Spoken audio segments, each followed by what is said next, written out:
Hello बच्चों, चलिए प्रश्न को देखते हैं।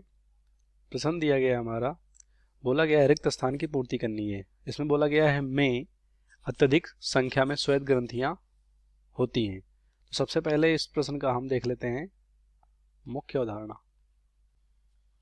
मुख्य अवधारणा में हम देखेंगे इसके बारे में, श्वेत ग्रंथियों के बारे में। श्वेत ग्रंथियां, अब ये तो हम जानते हैं कि जो ग्रंथियां होती हैं यहाँ पर, ये ऊतक के बने होते हैं और इनसे कुछ ना कुछ यहाँ पर स्रावित होते हैं, जैसे कि अंतःस्रावी ग्रंथि।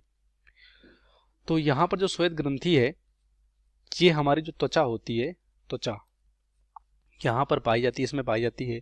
और यहाँ पर जो श्वेत ग्रंथियां होती है, जैसे कि बात करें हम मानव में, ये किसका काम करती हैं? उत्सर्जन का। किसका? उत्सर्जन का।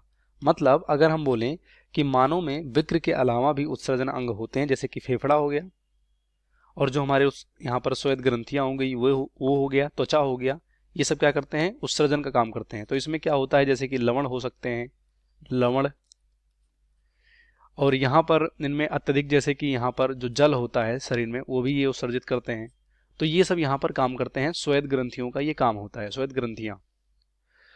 तो यहाँ पर बोला गया है कि अत्यधिक संख्या में श्वेत ग्रंथियां कहाँ होती हैं? तो अत्यधिक संख्या में श्वेत ग्रंथियां कहाँ होती हैं?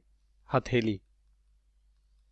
हथेली जो होता है हमारा, यहाँ पर सबसे ज्यादा श्वेत ग्रंथियां होती हैं। तो क्वेश्चन यही था कि कहाँ पर अत्यधिक संख्या में श्वेत ग्रंथियां होती हैं? तो हथेली में हमारे अत्यधिक श्वेत ग्रंथियां होती हैं, जो कि यहाँ पर उत्सर्जन का काम करती हैं। किसका?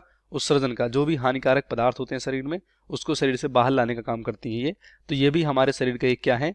उत्सर्जी अंग है। जैसे कि हमारा फेफड़ा होता है, त्वचा होता है, और हमारा सबसे मुख्य जो उत्सर्जी अंग है विक्र यानी किडनी। तो उम्मीद करते हैं आपको प्रश्न समझ में आया होगा। धन्यवाद।